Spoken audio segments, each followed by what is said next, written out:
So, good morning everyone. Welcome to this hopefully new and exciting lecture from the operating systems course.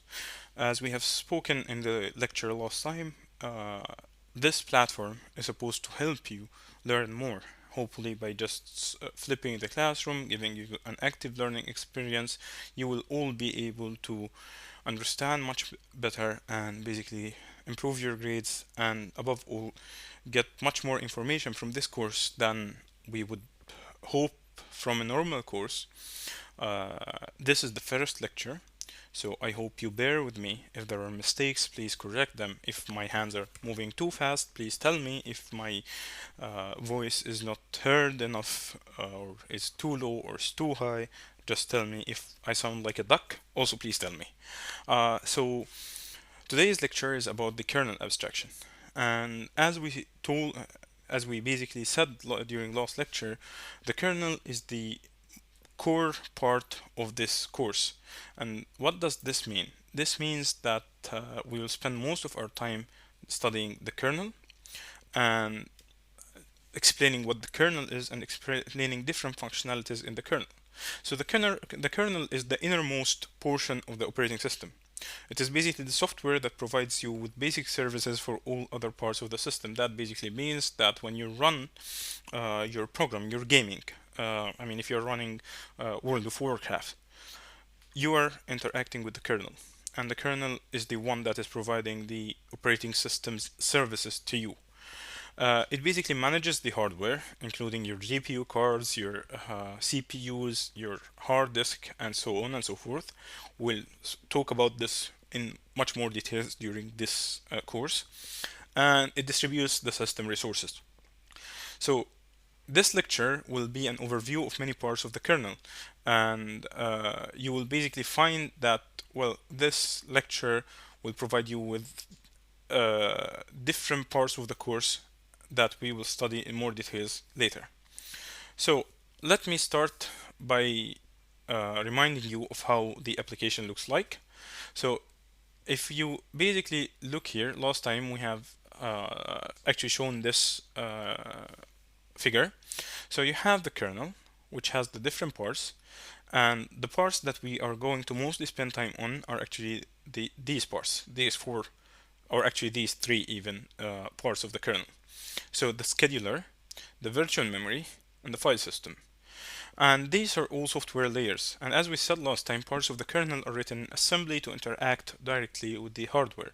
And these will be the parts that are hardware specific software and device drivers. And as we said last time, you do not want to rewrite your whole kernel because there is a new Microsoft mouse, for example.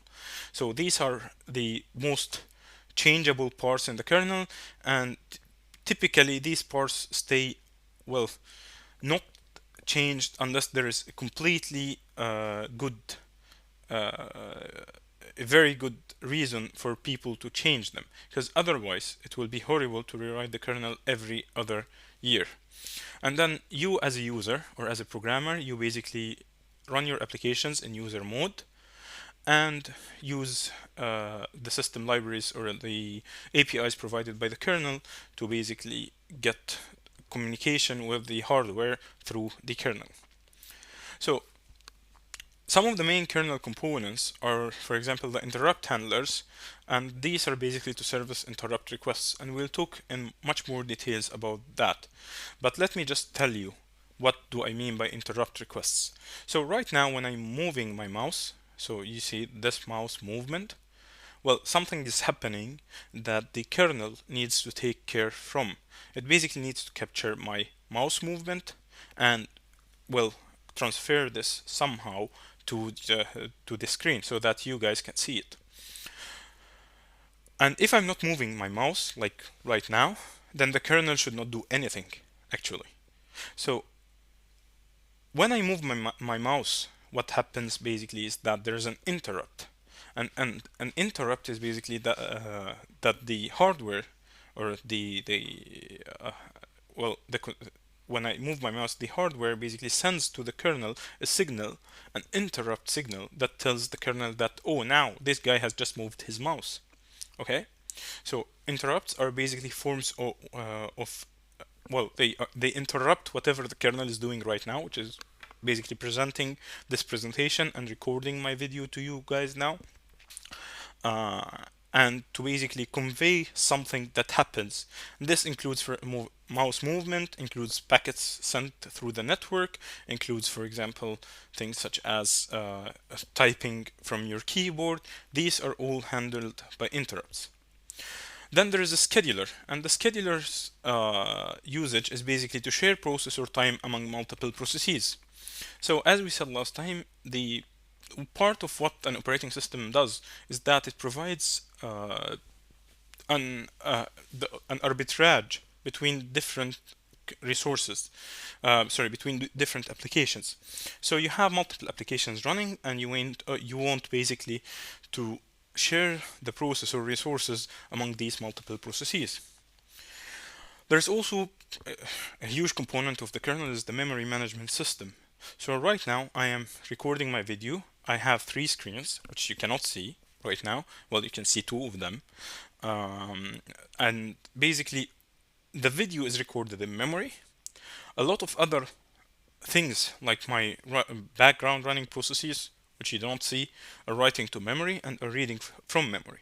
And the kernel manages that. And the memory is different from the CPU, so it has a different component. There is a different component in the kernel on memory management that we will talk about in much more details. There are also other system services such as networking and inter-process communication, and these we'll go through them very fast, probably towards the end of the course, but we might actually even not cover because they are, well, a bit different in many ways. If you remember your networking course, this is the part of the kernel that implements TCP/IP, for example, and such protocols. So let's roll back and think a bit about how does your computer start, and thus how does your kernel get loaded.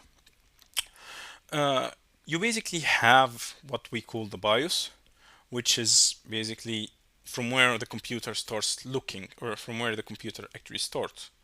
So the OS kernels, the BIOS basically points in the memory to the beginning of where the computer should start, and that basically means that it points to the part of the memory where the bootloader is, where you can start your kernel, which then will manage your whole computer. So you have the BIOS over here that tells the computer that this part of the memory has the bootloader instructions and data. And the bootloader instructions and data are basically where the operating system can start. And well, there is a Windows bootloader, there is a Linux bootloader, you might have heard of Grub, for example, and these things. Then the bootloader basically is loaded from the disk into the memory. The BIOS is not part of the disk. It's not stored on the storage device, while the operating system itself is stored on the storage device, and the storage device here is your hard disk. So you have a bootloader that gets booted through the BIOS. With all instructions and data required to start the operating system. Once the bootloader starts running, it basically starts calling the operating system, loading the operating system kernel into the memory. And basically, the operating system starts loading, and those kernel instructions and data start running on your computer. And then the OS kernel copies applications that you will need to start actually doing stuff, and that includes, for example, your graphical user interface. So if you're using Windows, the Windows Manager and these things gets loaded through the OS kernel. If you're using Linux, then the login screen, and the login can be both the command line logging or the graphical user interface logging for Linux, and so on and so forth. And then you basically start running into above the kernel. So the way that the computer starts is, well, all computers start that way, or almost all computers start that way. And in some implementations of the kernel, things such as the login application or your graphical user interface are implemented or can be implemented in the kernel. That's a design choice, right? In other systems, you might not want to do that. And we will discuss the merits of each design choice during this course. And basically, you have multiple now that the kernel is or is loaded. The operating system kernel needs to communicate with the actual physical devices, with your hard disk, with your monitor, with your graphical card. And there are different modes of where you can communicate in general. One of them is the asynchronous mode, and one of them is basically to be synchronous. And the difference between asynchronous and synchronous is the time aspect. So if you pull your if right now I'm moving my mouse, does the computer wait until I move my mouse once more, or does it continue doing other things until I move my mouse basically again? And this is how all computers work. They work asynchronously when it comes to how they interact with the physical hardware, because otherwise it will just stall. It will just hang and not do anything because it's waiting for me to press a key. So, and to communicate asynchronously, there are two ways to do that. One of them is through polling, and that is basically by having the kernel every 10 microseconds basically go through all the devices and pull them if there has been a movement in my mouse. I mean, if my mouse pointer has started moving, or if there has been some packets that were received in my network card. That's what is called polling. The other way is through interrupts. And interrupts means that, as I said a few minutes ago, that you have an interrupt handler that once I move my mouse, it interrupts whatever the kernel is doing. The kernel switches mode to basically to an interrupt handler that basically handles the kernel should do when I move my mouse. And that can be, for example, show it on the monitor or do something else, right? And well, also there are different ways that the device can access the memory, because right now the kernel is in the memory. You have the login app instructions and data, but what you would need is to also have a way to load and access the memory of the other applications. So your gaming application or my video recording applications that I'm using right now. And there are different ways to do that. That includes programmed I/O, where basically the CPU is the one that reads and writes to devices. There is direct memory access, where basically the CPU, certain hardware subsystems, not only the CPU, can actually access the memory independently of the CPU. So the first way is, the CPU does everything. So if I move, if basically I need to access the memory, if the memory through, for example, my network card, then my network interface card, then programmed I/O would mean that everything would go through the CPU. Versus direct memory access, which allows some devices, not all devices, because you do not want the mouse, for example, to be able to mess around with your memory, right? So it allows some other devices to basically have this notion of accessing the memory directly with no CPU interruptions. And there are other ways to actually access memory that we are going to talk about a bit later in the course. Let's again introduce to you how, remind you how a basic processor works, right? So the basic operations of a processor has the following. You have a program counter that basically selects or a program counter and a selector that selects which commands or which assembly lines or which basically instructions will run on the CPU. And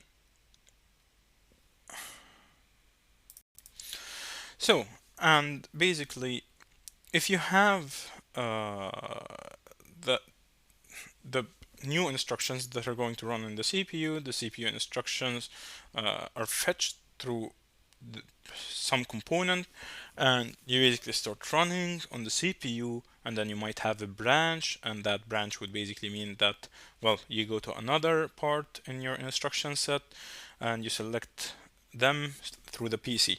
Or you do not have a branch, and then basically you go and fetch your next instruction. This is the very basic operations of a processor. You have something that selects your instructions, what instructions are going to run. You have a program counter that basically adds on this some number, and this number will basically mean the next instruction in memory that you're going to run. And you might have also some branching, which basically are things such as if-else statements, or if you're using something like Go statements, not Go the programming language, but well, Go to some instruction statement. So we have a few challenges that we need to basically handle in such a system. And the first challenge is basically protecting your code when running on your computer, on your CPU. Because right now you have the user who might be malicious. So it might be that the user is trying to gain access to things that he should not gain access to, while you have a CPU that just goes and fetches things from your memory.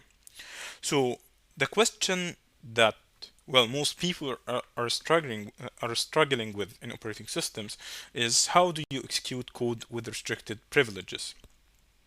Because either that code is buggy or it might be malicious. So you might have a script running in a web browser that is trying to gain access to your computer to basically steal your Visa card numbers.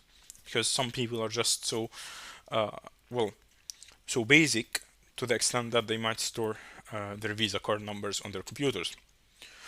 Well, you also download stuff from the internet, and well, you download some stuff from websites or that are, well, Google or Microsoft or something, that they are kind of trusted. But you also download things from all different websites that are mostly crap. And well, you might also write a program that crashes your system. So I was talking to a guy actually 2 days ago, and he basically told me about an incident that they had in their data center. They have a large data center with something like 600 machines running operational code, and one of their engineers wrote a program that or well, a shell script, not which is a program. He wrote a shell script thinking that this will reinstall some of the machines.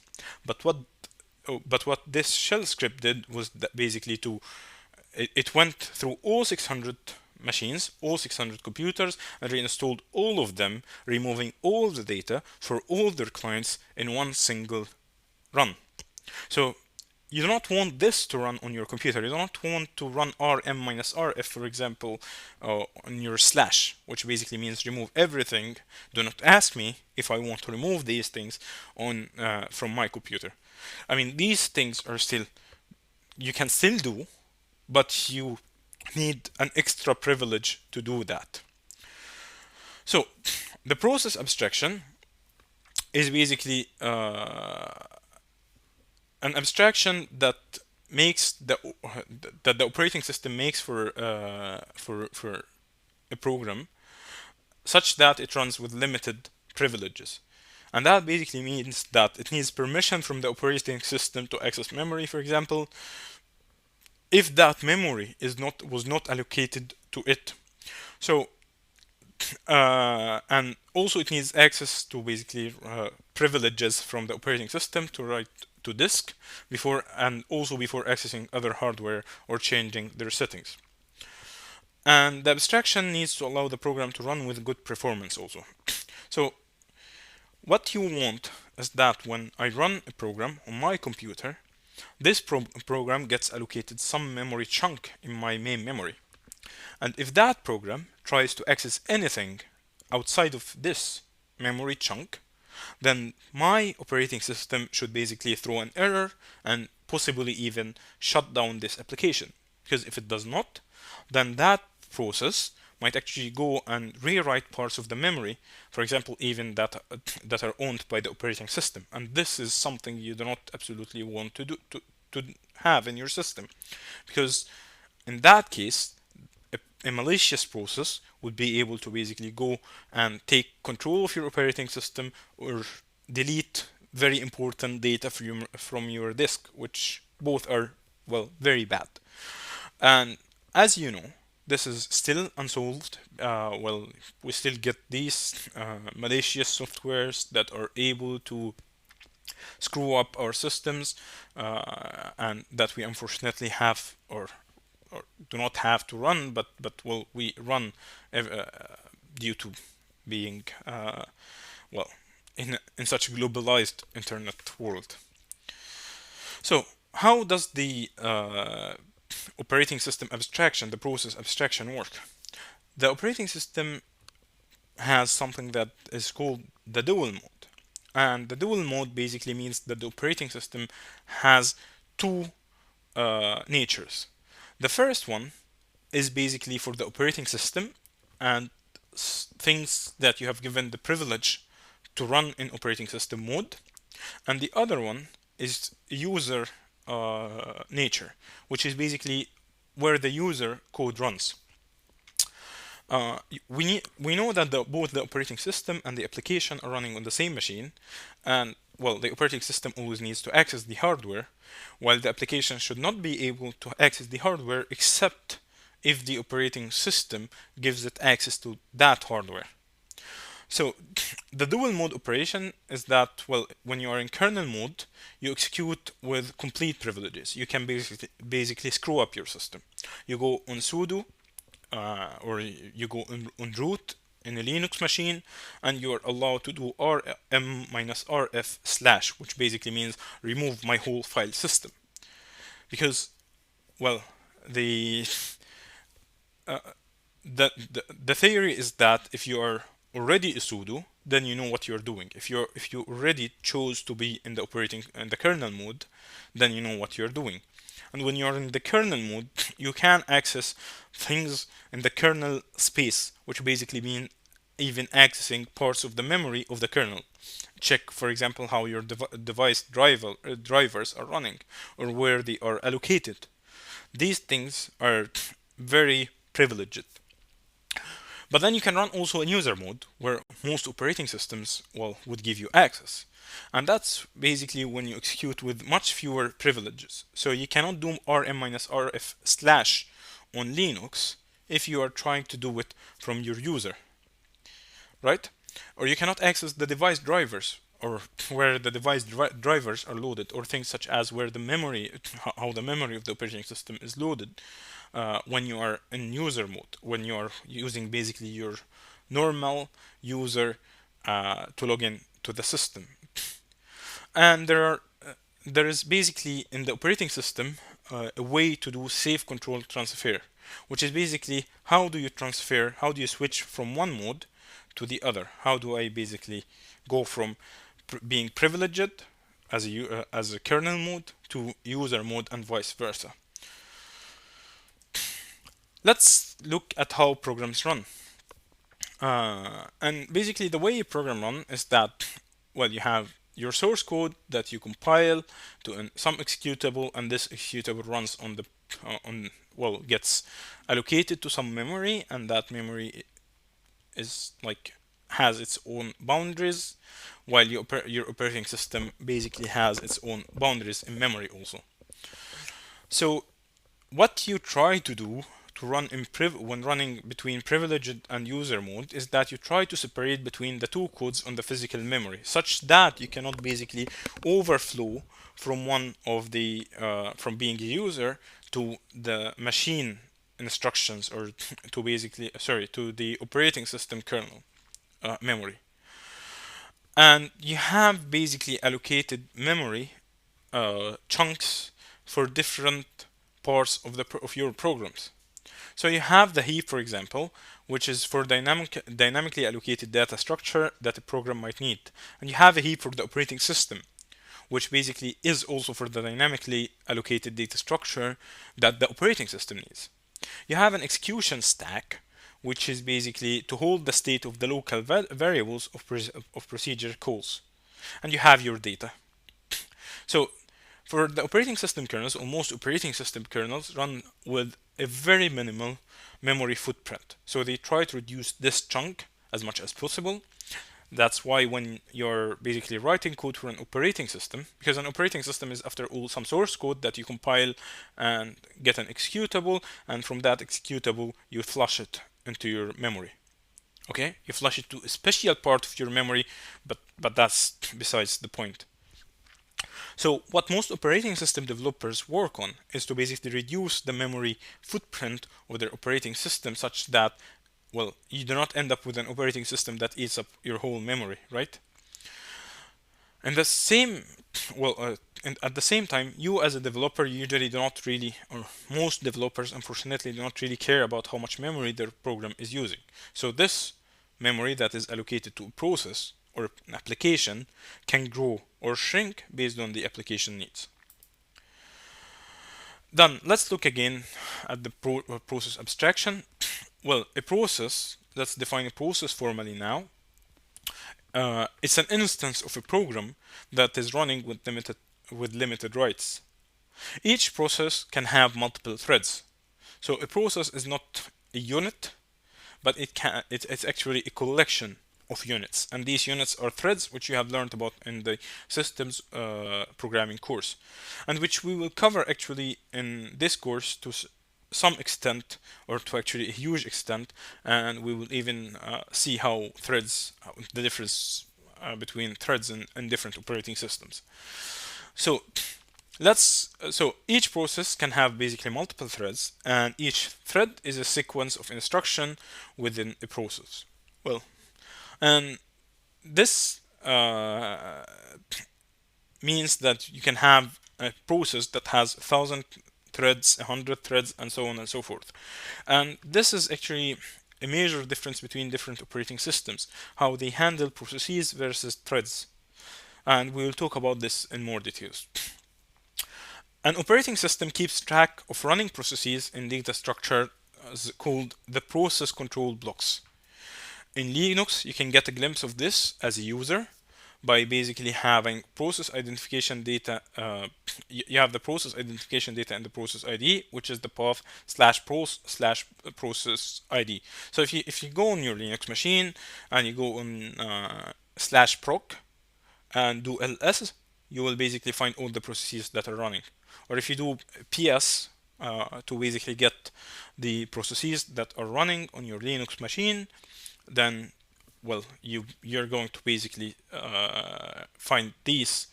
You're going to find directories like this one for each output from PS. And, well, you can do a lot with this. So you can actually go onto the process into this folder to get the process state data, including its scheduling data.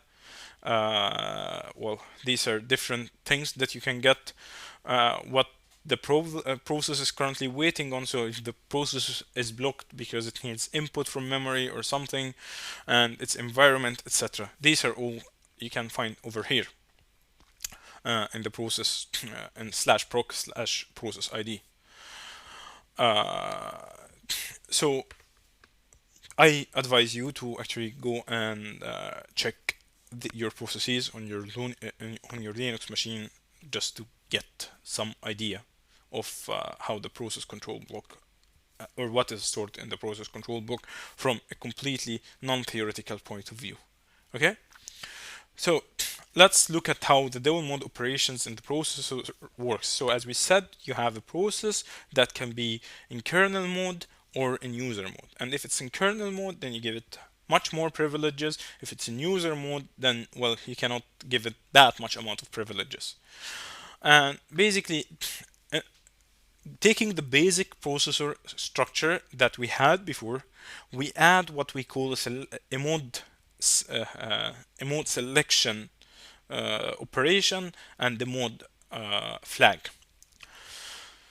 And basically, if you're running in, I mean, this is your normal running as a processor in user mode. You run in this indefinitely, but then when you need to change your mode to go basically to kernel mode, you try you basically you should have sufficient privileges to do that, and the quick kernel checks that your application can actually switch that to other modes, and you basically do that through select mode that changes your mode from between kernel mode and user mode.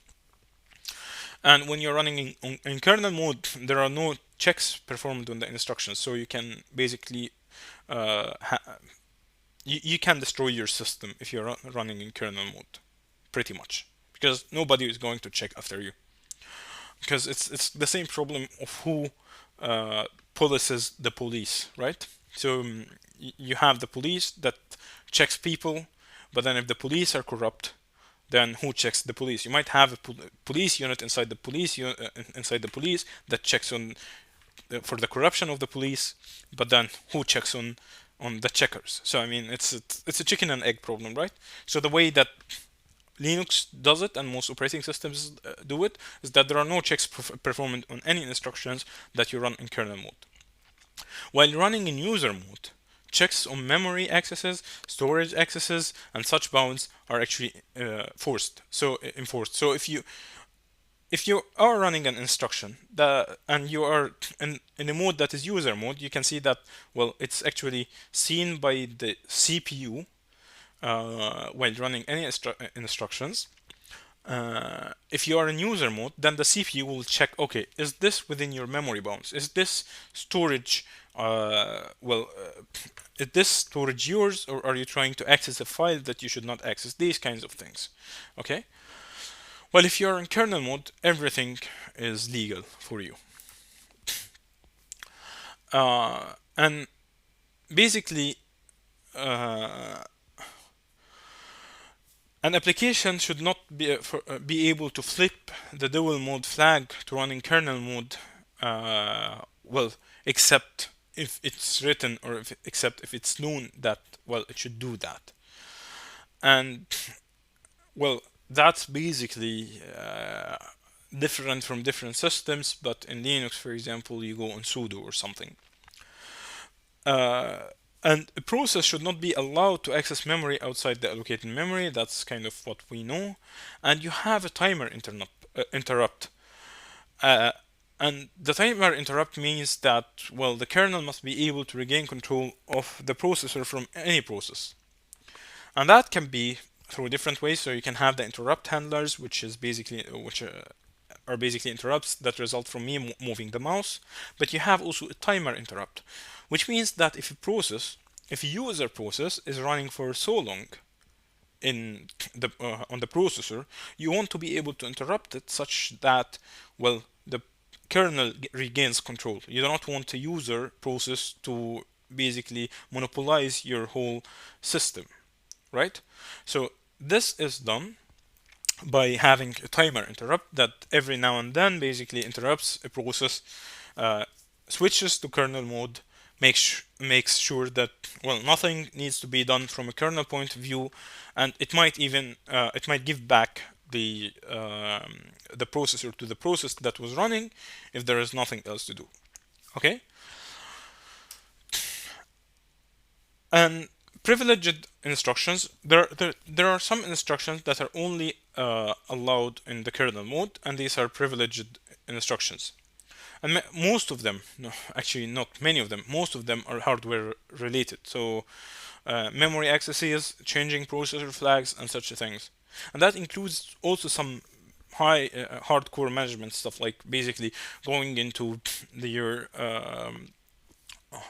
file that basically has the passwords for all users of your system, playing with that, and so on and so forth. If an application tries to use a privileged instruction, so if an application tries to access memory outside of its scope, or tries to basically do something that is, well, weird, then a processor exception occurs. And this exception is handled by the operating system.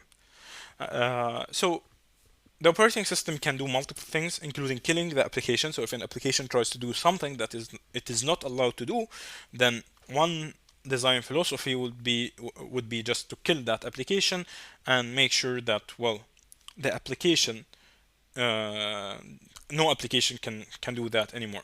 Another design philosophy would be to hold the process until something or someone deals with that, and that can be basically some code that runs in that case, for example. So how does the operating system enforce memory protection? The operating system should be able to configure the hardware to restrict application access to memory it does not own. And the way it does that is basically through what is called base registers and bound registers. And that's basically, well, you have a base and bound register that are allocated registers. So a base register and a bounds register, and these two are allocated to each application, to each user process running. And the CPU basically checks for memory references. If the memory reference is between base and bound, then the application has access. This is the application's memory allocation, so it can't access anything in between. So if it has access to them, if it's between its base and bounds, then it can continue accessing the physical memory. If it does not, then a processor exception is fired, and that's basically how the hardware handles this memory protection from the kernel. And well, most hardwares, most CPUs implement this. A lot of what we're talking about is about the CPU and how the CPUs work is quite general, but some CPUs do not implement these, but these are rather the special case. So most current CPU architectures would have the base and bounds registers, for example. So here comes a question: who changes the base and bound registers? Let's talk about some problems with the base and bound approach. The first one is memory growth. So think of a game you're playing. The more you play, the more likely you are to execute new parts of the program. So you want the execution stack to be, well, able to grow. And that basically means your bounds kind of need to change. Maybe your base also, but you need to change your memory size as you basically run your program more. Or for example, if you're running a database and that database starts loading in more tables, for example, then you basically need to grow your stack, your execution stack. Then you have the heap part, which has the dynamically allocated objects, which again grows with the execution. So you have an issue now with basically how do you grow your base and bound registers. You have also memory sharing, because sometimes you want to share memory between different processes, between different threads, and so on and so forth. And if you have strict base and bounds for each process, then how do you share memory? They need to overlap somehow, right? And then there's a question of how do you move memory around, right? So when you have multiple programs running and some of the programs gets loaded or unloaded from memory, then this is very typical. So you close your application and then you basically want to be able to regain that memory and reuse it for something else. So how do you move memory around? How do you start more? Well, you start from a base and bound, and then, well, I need a larger memory chunk. How do I do it? Oh, maybe I should move my base and bounds to some other part of the memory because there is nothing after that, right? It's completely empty after that. So you might need to do that. And a related problem is memory fragmentation, which is basically how to regain control of, well, you have pointers in your program that jump all around and so on and so forth.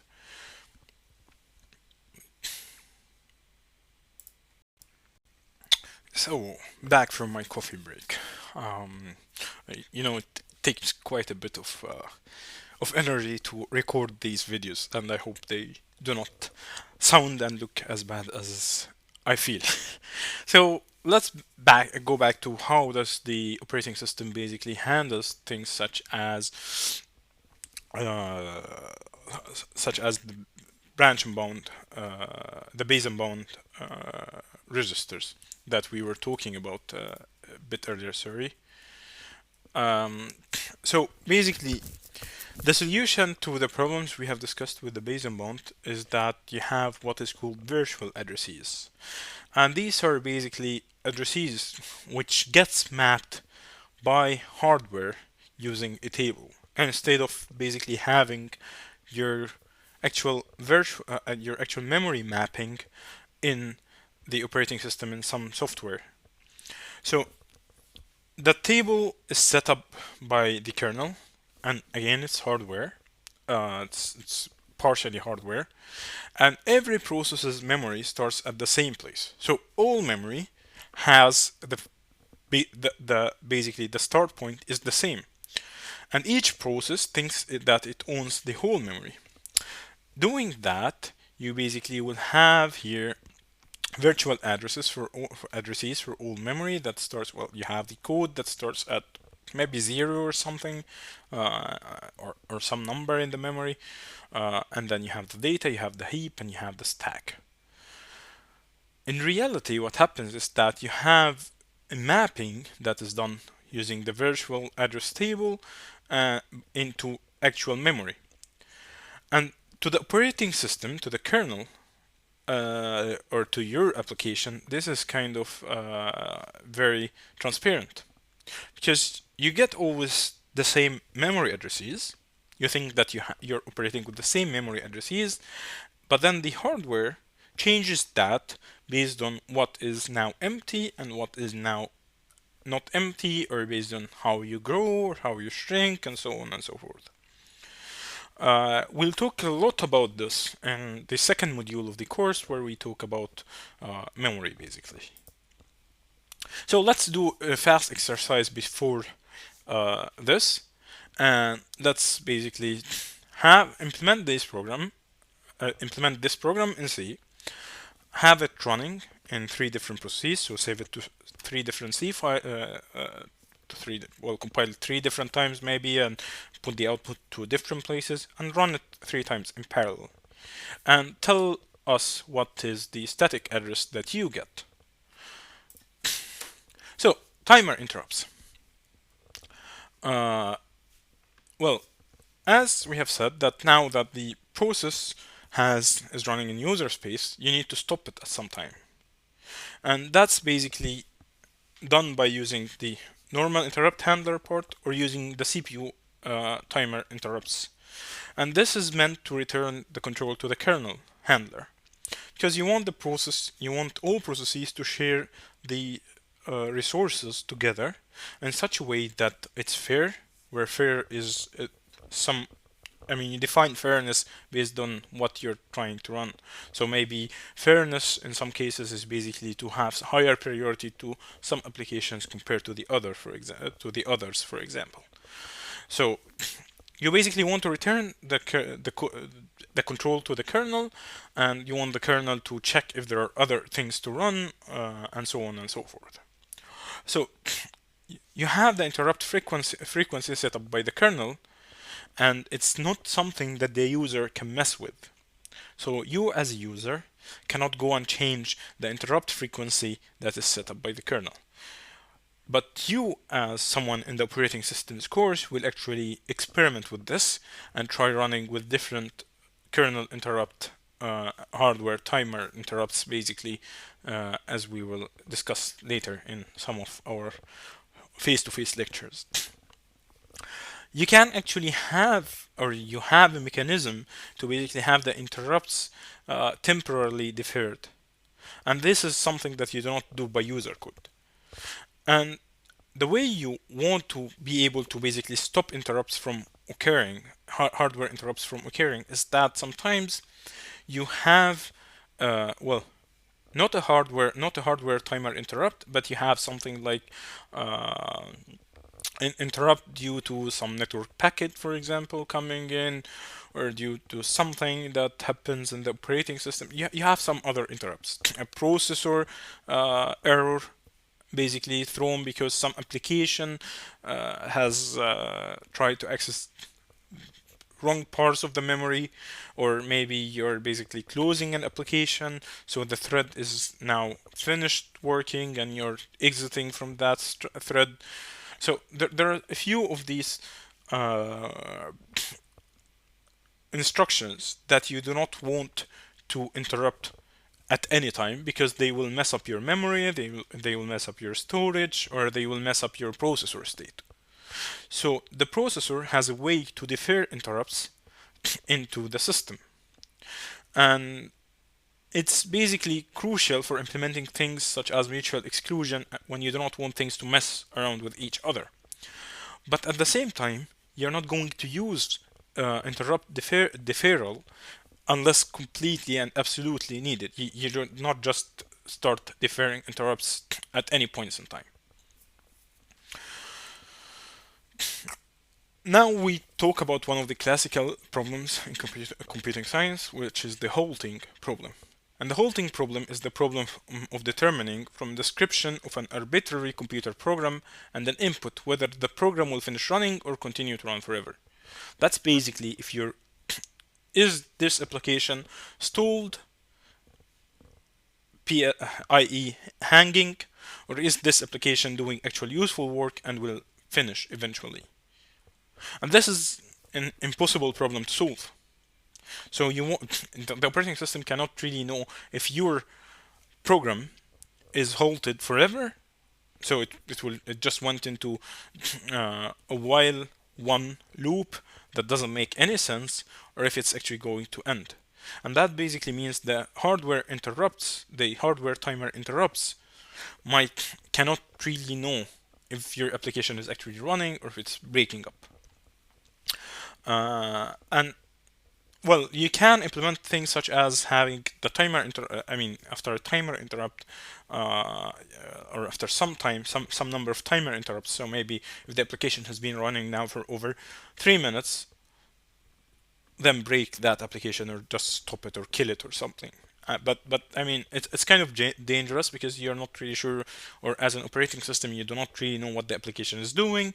So you might start killing applications that are actually doing useful things. Okay, so now since we have basically a user mode and a kernel mode, you need to, well, switch from one user mode to the other. And the way you switch from user mode to kernel mode is basically through there are three ways to do that. The first one is using interrupts. So you get an interrupt from, well, my mouse moving. Oh, here it is. So this is doing actually an interrupt to the CPU, and that basically means it will stall any running instructions, save save where it has halted, and start running the interrupt handler. So when I move my mouse, some interrupt handler is actually running something regarding the mouse, and when I receive a network packet, it also happens.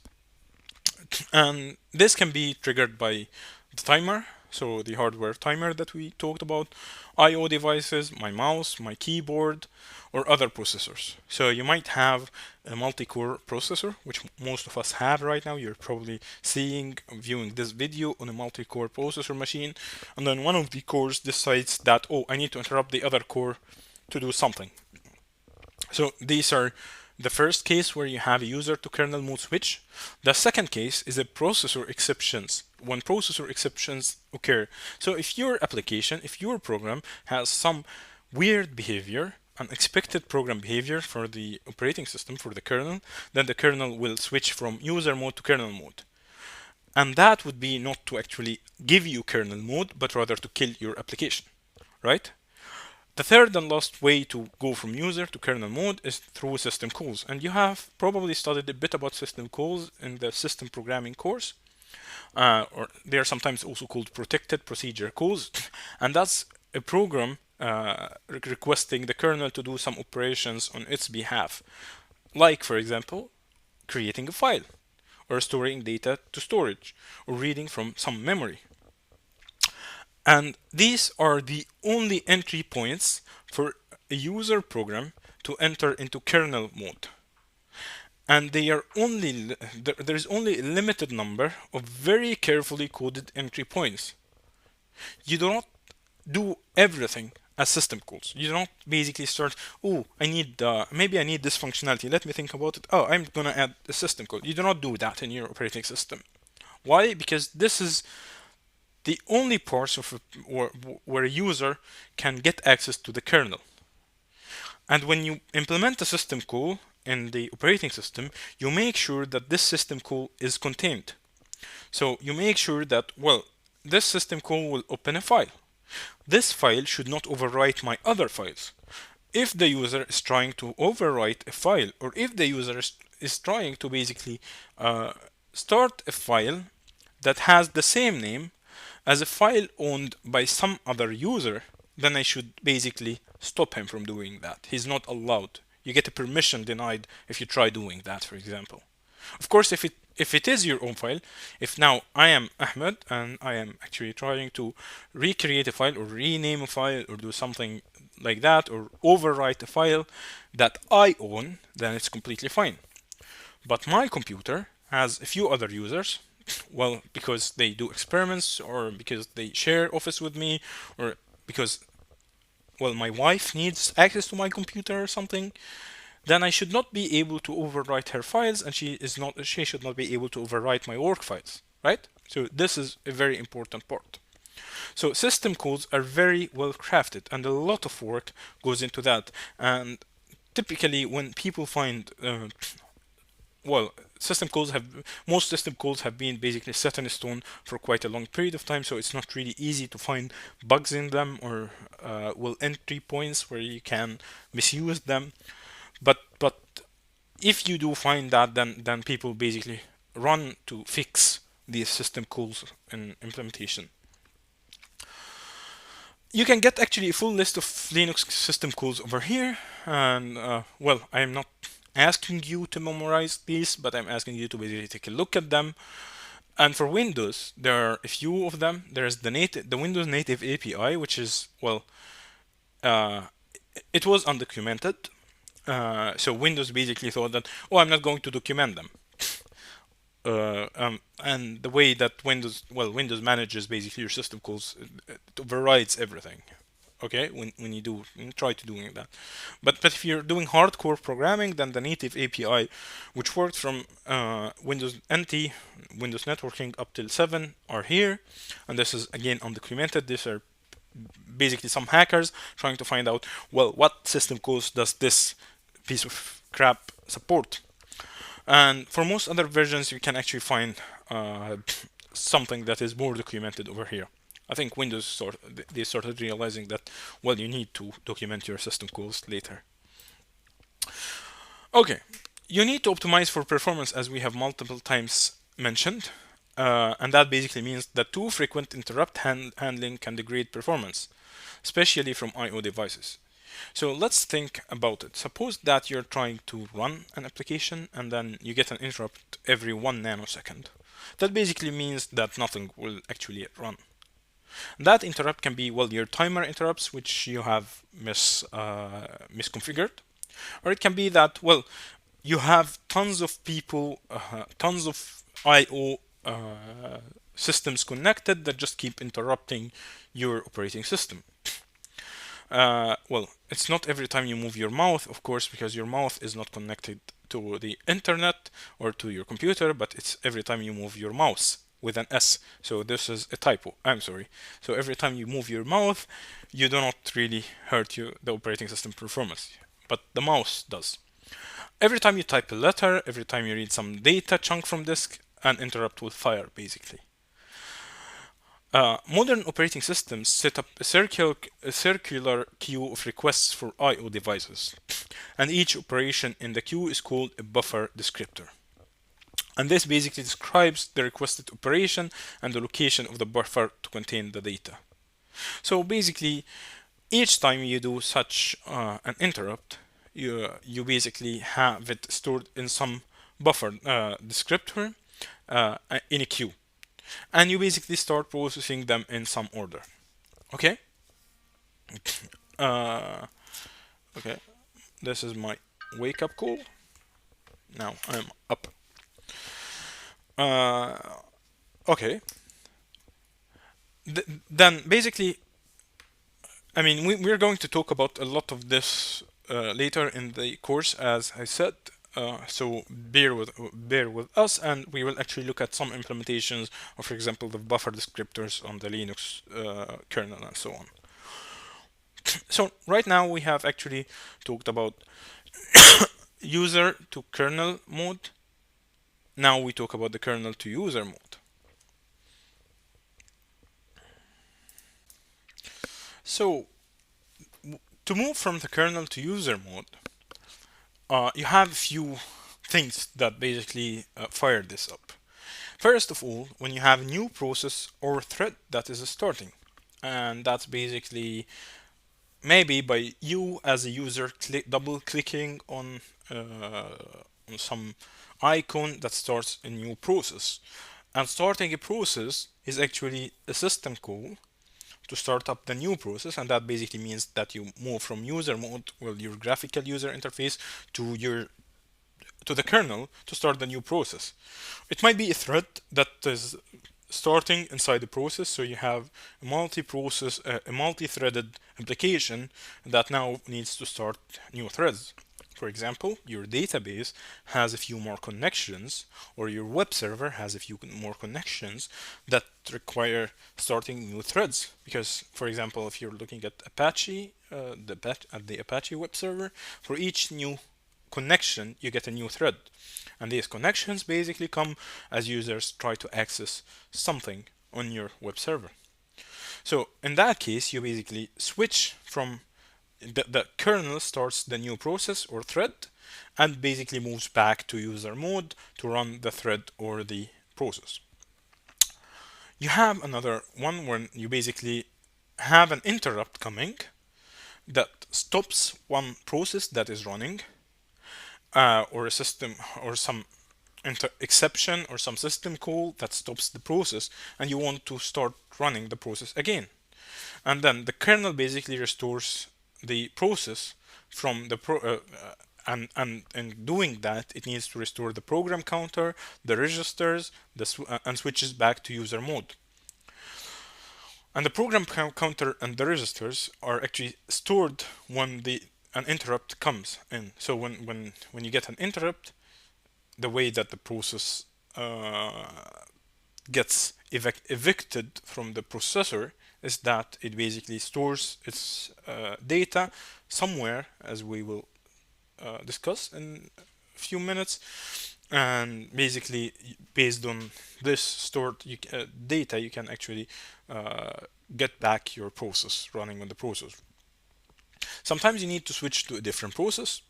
So you have a timer interrupt, for example, and that basically means that the time allocated to a process is over, and you need to start a new process.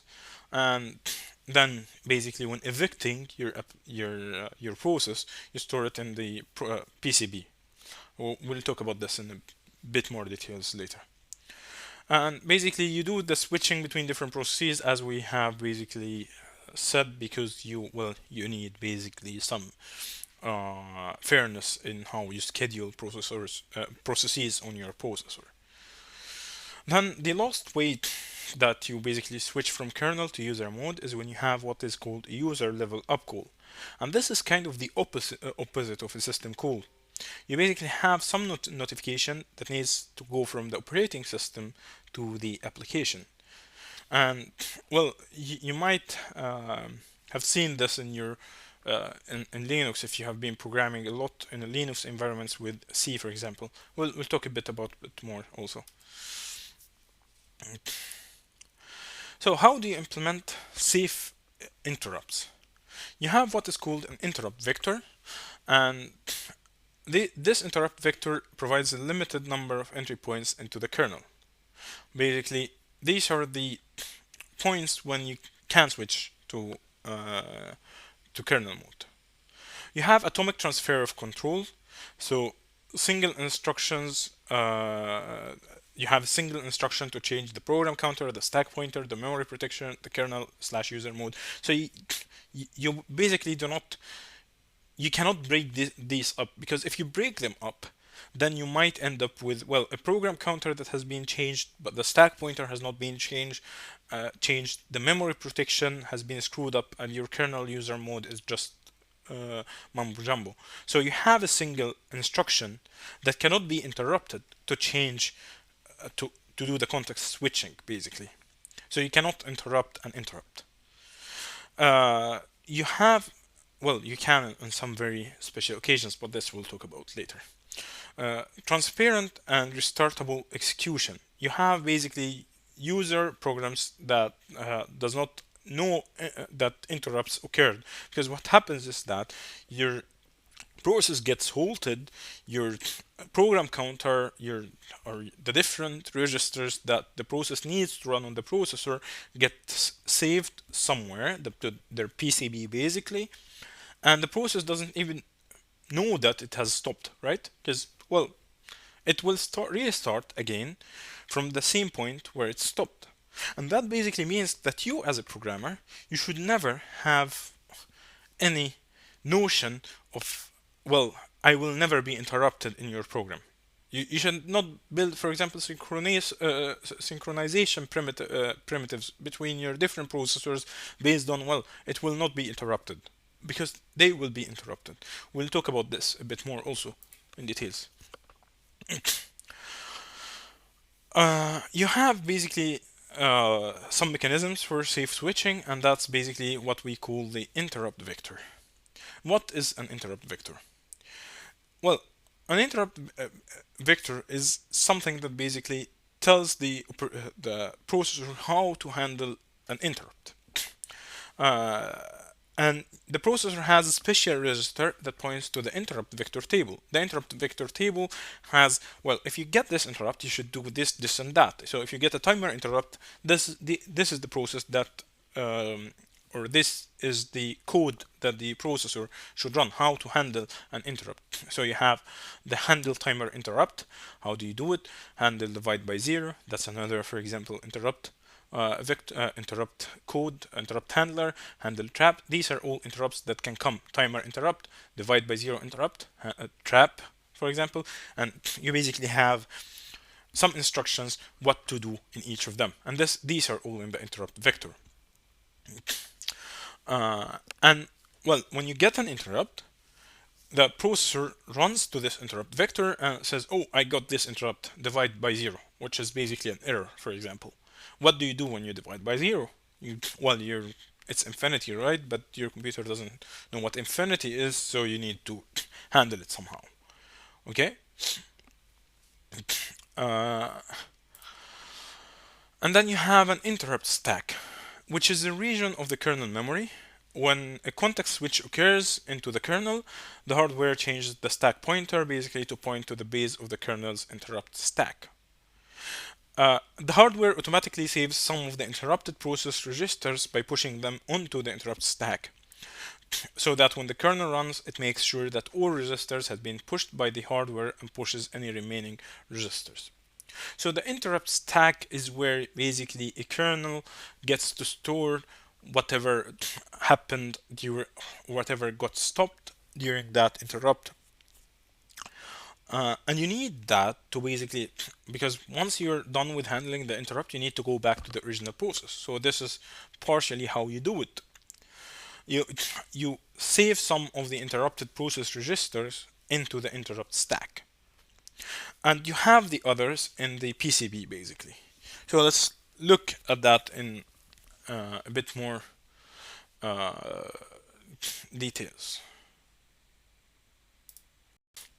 So the way that this is done in reality is actually that you have two stacks per every process, and these are basically user stack, where you will have your uh, all the process data while you're still in user space. But once an interrupt happens, you have your hardware interrupt stack pointing to what we call the per process, kernel stack. And basically, uh, y- when interrupts happen, you start pushing data that you will need for running the process further into your kernel stack. And then, since you have a pointer from your interrupt stack to your kernel stack, and you have some of the registers, for example, are saved in your interrupt stack. Well, your interrupt stack, if you is the previous slide. Sorry, this is your hardware interrupt stack. Then you can basically rerun with complete transparency to the process. Uh, and this is the way how interrupts are masked from processes. So suppose you're already running in an interrupt. There is a problem if you get a new interrupt, because now you have a new loop. Well, you need basically to now run the handler, put stuff in your interrupt into your hardware interrupt stack, push things into your process kernel stack, uh, and basically you should never overwrite your interrupt stack, your hardware interrupt stack, because that information might be relevant. I mean, if you have a loop, if you have an interrupt in an interrupt, then I mean, you do not want to be lost when you come back from the second interrupt, because well, you're running in the first interrupt. But then, as I said previously, that some parts of the kernel code are just too important to be interrupted by you moving your mouse pointer. Okay, so that means that you defer interrupts, as we said, and basically run these parts with interrupts off. And we're going to talk a bit more about these things in the Linux implementation. And it is because you have things to basically mask uh, these interrupts, and when do you turn off interrupts, and so on and so forth. But not in most cases, but in many cases, you do not basically want some interrupts to are just useless compared to others, if I may say. And you disable interrupts by using hardware privileged instruction to temporarily defer delivery of an interrupt until it is actually safe to do so. And you do not want to run this. You basically do not want to run this except if you completely need to. And if you defer interrupts, so if you run with this command on or with this privileged instruction, then arriving interrupts, because you don't want to start dropping, for example, your network packets. You don't want your mouse to no longer be responsive. So arriving interrupts are buffered such that when they are not lost, and such that when well you come back from the deferred interrupts mode, you can start processing them. But then you cannot buffer hundreds of these or thousands of these, so you can actually lose some of the interrupts due to the buffer size, and then you will lose responsiveness in your mouse or in your keyboard and so on and so forth. You might even lose some of the letters you typed or some of the movements you made. And once it is safe, the kernel needs to re-enable the interrupt instructions and basically go through the interrupts that queued up in the into the interrupt queue and to the interrupt buffer one by one. So the question would be, what happens to your keystroke if the interrupts are disabled for too long while you are typing? Let's look at a case study for how the x86 architecture handles interrupts. And as we said, this is kind of hardware dependent.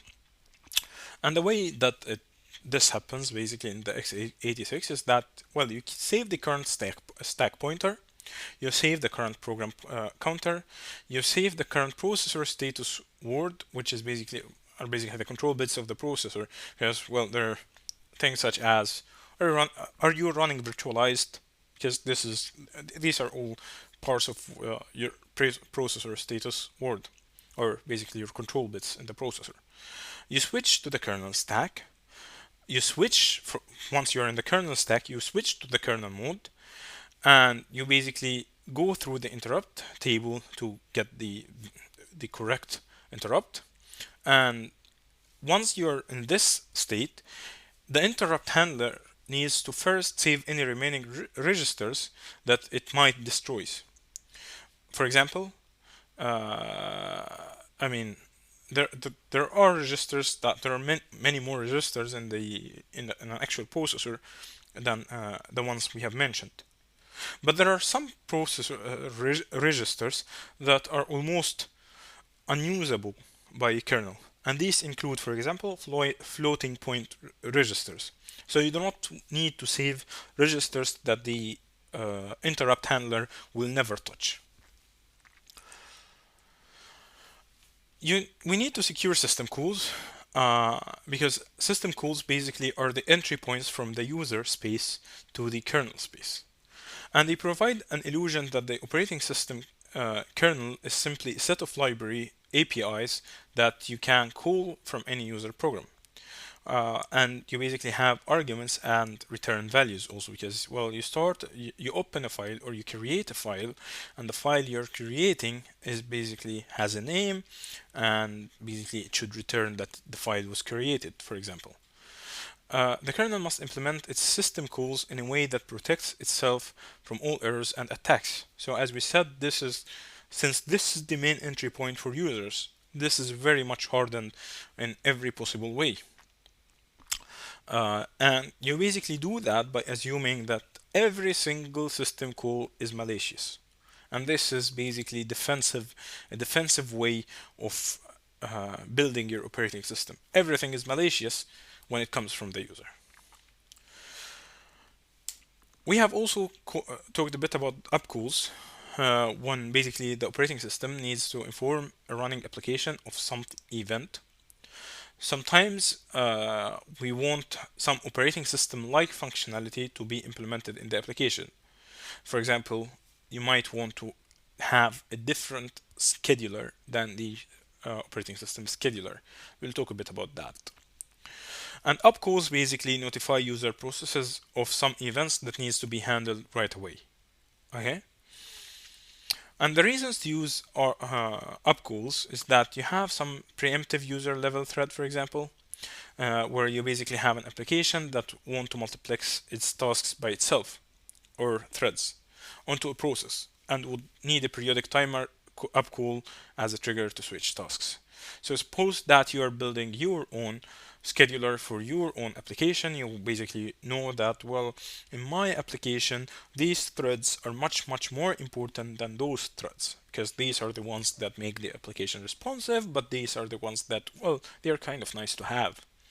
So you might need preemptive user level threading, where you as a user get to have a say on when you get processor time, which threads get the processor time in what priority. So upcalls enable you to do such a thing. You have also something like asynchronous I/O notifications, and that basically enables the process to decide what to do while waiting for I/O.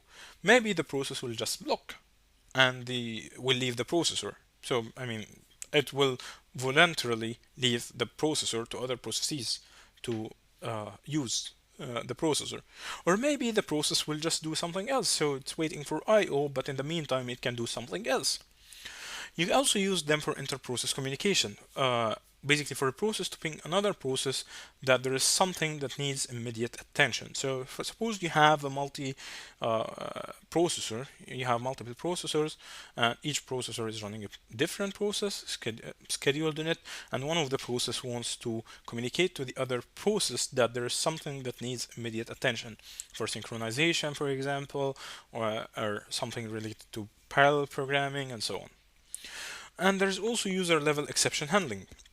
So suppose that, I mean, when you write your Java code or your C code or whatever code you write, you typically have some errors, you have some exceptions that you need to deal with. So these are actually implemented through upcalls. Your kernel basically tells you, oh, you're trying to divide by zero, or you're running out of memory, or you're trying to access something that does not exist, or you have forgotten to basically initialize this variable. These are all implemented as upcalls. And there is the user level resource allocation policy, and that can be basically when do you trigger Java garbage collections, for example. And well, these are kind of related to the preemptive user level threading, but they are more into, okay, you need to basically really make sure that the Java garbage collector gets called at these times or never gets called at these times. These kinds of things. And upcalls are like interrupts, but with no hardware support. They are basically handled by the user. And there, the what is called interrupt vector is now called signal handler, and what is called the interrupt stack is now called signal stack, and what's called, well, transparent resume is now automatic save and restore registers, and you can have signal masking, and that's basically disabling signals while doing some signal handling. But these are with no hardware support, so you need to implement them. And you can take a look at all Unix based signals, or most Unix signals over here. And these are basically signals that you can get from Windows, for example. And if you are a programmer in Python, then this is an example of how you can handle upcalls in Python. And there are, well, I'm a Pythonist, so I give an example with Python, but you'll find similar things for Java, C++, whatever your favorite programming language is. So this is almost today's lecture, but I would like to basically talk about a few other things that you will need in your project. Actually, the next video will actually be about, uh, or one of the very next immediate videos, maybe not the next one exactly, but the one after, will be a lot about the Linux kernel, where we will actually start working with it. So let's talk about a few things that you'll need, and that's debugging as an engineering. Much of your time in this course will be spent in debugging. Okay, you will implement something in the Linux kernel, or you'll change a parameter in the Linux kernel, but you'll stay debugging for most of your time. Because, well, what did I make wrong here? And it's actually assumed that in industries, you'll spend 50% of your time basically debugging. So that means that you, as a computer scientist or as a programmer, you need to get great at this. You need to know how to do debugging. You might actually be not as a strong coder as your peer, but you're a much better debugger, and that will make you much more efficient than him slash her, because, well, I can debug faster than you, and if 50% of my time is of both our times are spent debugging, and I do debugging in half your time, then I can actually be 25% more efficient than you in debugging. And if I'm 10% less efficient in you in coding, that means that I'm 15% more efficient than you in total, right? So be very good at debugging, learn how to debug, learn your tools, and you need that basically for almost everything, not just this course. To do debugging, well, kernel development is actually a piece of, I mean, it has been, people have been building the Linux kernel for the past over 20 years. So you can imagine what a beast that is now, right? And basically, writing a single line in the kernel takes courage and a lot of debugging, well, stamina, if I may say. You'll start debugging very soon in this course also. And to be good in debugging, to basically reduce the time you spend debugging, the best thing is that you produce working code with the small, with the least effort, basically. Uh, and that is basically by thinking about the problem and the solution before you start coding. Quite a lot of the best programmers in the world, what they do is that, oh, this problem, I should basically start coding. And they start basically writing code in the first 5 minutes when they face a problem, which is not that great, because what really happens is that they produce code that doesn't work, or that doesn't cover the corner cases. So you just produce an enormous amount of code. But once we actually start scrutinizing your code, we see that, well, all the corner cases have not been handled because, well, you have not thought about the solution and the problem before actually implementing this code. So you should optimize the process of coding that involves you, the code, and the computer. And debugging is very similar to science. You basically need to form a hypothesis. You have some inputs, which are basically what you typed, and you have some output, which what the program actually did. And well, in the kernel, your best friend is printing. I mean, well, you can of course step through instructions, but that is not really the greatest thing in kernel development because, well, you need to run on some machine. Of course, there are some kernel simulators and so on where you can actually, or some computer simulators where you can actually do that. But the best way to debug is actually to have a print k, and we'll talk about what print k is later in your program. And of course, do not overdo it. Know where to add your, well, points to know what did the program actually did. One way would be to actually print everything after every single line, but that's kind of stupid. The other extreme is just to put print statements, very scarce number of print statements while debugging in places that do not make sense, and print things such as print I am, well, there are a few of these stupid print statements that are completely meaningless because, well, you do not really see the state of the system. You just see, well, that you are here, sort of, or you print it in the beginning of the method or of the function, and then that's it. So as a scientist, as a computer scientist, you form a hypothesis, you have inputs of what you type, you have the outputs. And you basically start by understanding, designing, and then coding, and not the opposite, because most people start by coding, designing, and then trying to understand what the heck did I just write. If you have a bug, then you start forming different hypotheses, and you start working towards solving these bugs, and add tests to narrow possible outcomes as much as possible. And use best practices. Always walk through your code line by line. Just, well, that's the way to do it. There is no other way to do it. And that basically means you should have a test-driven development cycle. Because if you go in and write 100,000 lines of code, and then you have 100 bugs in your code, then you have to read 100,000 lines of code that you have just written, which is just undoable. And no one will be able to do it. So the best way to actually handle that is to have code stubs and develop codes in stages with dummy replacements for certain stubs. So you basically have modules, and I'm going to test each module and have a test-driven development cycle. And use best, and these are basically your best practices to narrow the scope of the problem. So your reading guide for today's lecture, you need to read until section 2.4, then section 2.7 and 2.8, and that is in this book. I repeat, this is our book. Okay, I hope you already got it, or, well, you're on your way of getting it, or you have access to it. The rest of the chapter is a nice read, but not required. And of course, you do not need to memorize like the up calls or the system calls or these things. The links that I put serve as an example to connect you to the real thing, but I would like you to understand rather than memorize.